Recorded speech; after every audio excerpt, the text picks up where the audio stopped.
to the Fifth Estate. Ladies and gentlemen, America's first combat pilots. It was 1991. The Gulf War was over. American troops had defended Saudi oil fields against Saddam Hussein.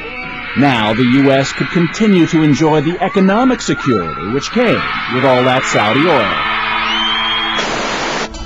It was essentially the same deal George W. Bush himself made when he did business with the bin Ladens in Houston. One side got a powerful partner, the other oil and money. Former CIA agent Robert Baer. The United States depends upon Saudi Arabia for its oil production. Saudi Arabia also recycles all the money it makes off oil in the United States and puts trillions of dollars in our banks. It pays for presidential libraries, anything you can imagine. And the Clinton White House wasn't immune to Saudi charm either. It was difficult not to give the benefit of the doubt to the biggest buyer of American military hardware with the deepest pockets in the stock market, not to mention the world's largest oil reserves. Which is why after George Bush Sr. left office and became a senior advisor to the powerful international investment firm, the Carlyle Group, he paid a number of visits on their behalf to his good friends, the Saudi royal family and the bin Ladens. A very nice reunion with friends. I'm very pleased to be here. They soon became Carlyle clients. Incredibly, on September 11th, Bush and the head of the bin Laden family would be at the same Carlyle Group meeting in Washington, just a few miles from where Osama bin Laden's hijackers would attack the Pentagon. As the 90s unfolded, there was much the U.S. administration didn't know about bin Laden, who was about to become America's nightmare, because he saw the presence of U.S. troops on the holy sands of Saudi Arabia as a sacrilege. Osama bin Laden was an ally of the United States through the 80s. He was killing Soviet soldiers. That's what we wanted. Now, what happened later on in the 90s is the Saudis, who certainly had good intelligence on bin Laden, were not telling us that bin Laden had chosen a new enemy, and that was the United States. And the Saudis left something else out, something they've tried to hide to this day, that they kept paying Osama bin Laden after his war with the Soviets ended and his terror campaign against the U.S. began. The man who has uncovered the proof of that is Jean-Charles Brissard. He investigated Al-Qaeda's finances for the French intelligence service well before 9/11. And he's been following the relationship between bin Laden and Saudi Arabia, especially with his mentor, Prince Turki, ever since. He was helped by the kingdom, and this support lasted for years. So Turkey, for instance, was the one who met regularly with bin Laden in Afghanistan. Oh, until very recently, until '98, I think the last time, for at least 3 or 4 times, who sent him checks, full suitcases of money, trucks. All that suggests that he was clearly supported by the Saudi government itself.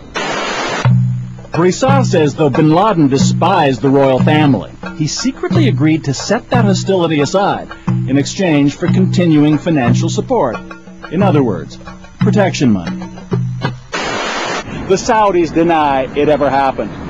But according to investigator Jean-Charles Brissard, French intelligence reports confirm that a meeting did indeed take place in Paris in 1996.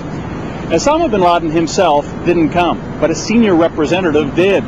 Also in attendance, bin Laden's old mentor, Saudi Prince Turki, a bin Laden family member, and a number of bankers. The result? The Saudis promised to keep paying bin Laden, as long as he promised to keep ignoring them.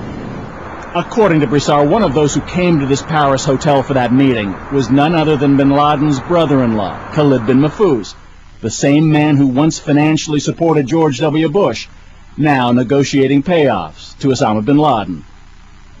And support came from the bin Laden family as well.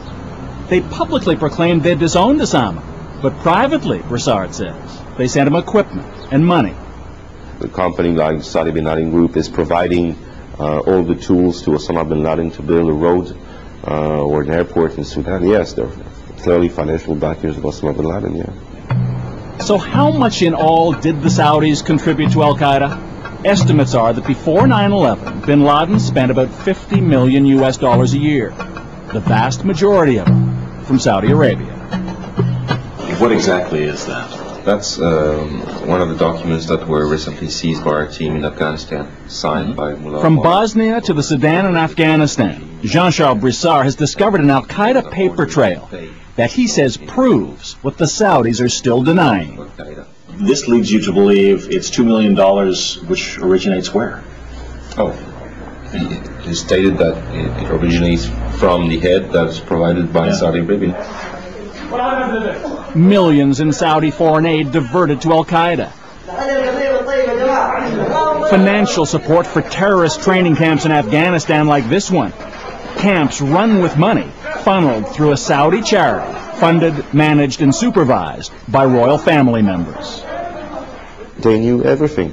They were the source of fundings that went to buy arms, to buy bombs through their charities, and those charities in Saudi Arabia are all controlled by the government to some extent. Knowing the way he felt about the U.S., knowing he had declared war essentially on all Americans, would they not also have known that by giving him money they were funding, ultimately, attacks against the U.S.? Don't you think that the interest of Saudi Arabia, from its perspective, is more important than the U.S. interest of the U.S.?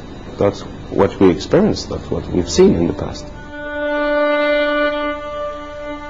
Not only did the Saudis not want to tell the Americans about their deal with bin Laden, it seems the U.S. didn't want to hear, despite the decade's increasing terror attacks against Americans abroad.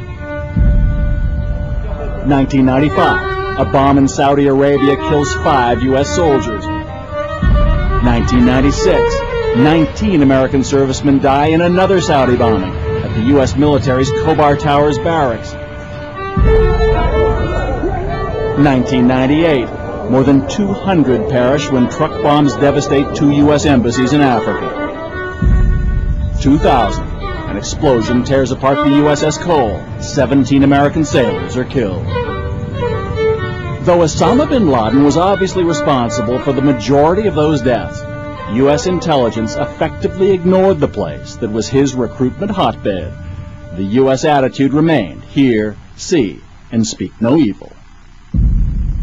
Even though there had been the bombings in 95, 96, 98, 2000, all involving Saudis, no one asked for a national intelligence estimate if Saudi Arabia is a new terrorist state. Is it fair to say financial and political interests in one way or other led to 9/11, Afghanistan, and Iraq? Absolutely. Financial interests were predominant in Washington. They led to a turning a blind eye to what was happening in Saudi Arabia and Afghanistan, and contributed to 9/11. But it doesn't have to be a conspiracy. This is where people will nail you if you say it's a conspiracy. It's not. It's a conspiracy of silence. We're just not going to talk about it. When we come back, what they still don't want to talk about, how American law enforcement might have discovered and disrupted the 9/11 attacks. The agent in San Diego testified to you that he believed if he'd known, he could have stopped September 11th. He believes he would have, I mean, no one can ever say for sure we would have stopped it, but he believes he would have had a very good chance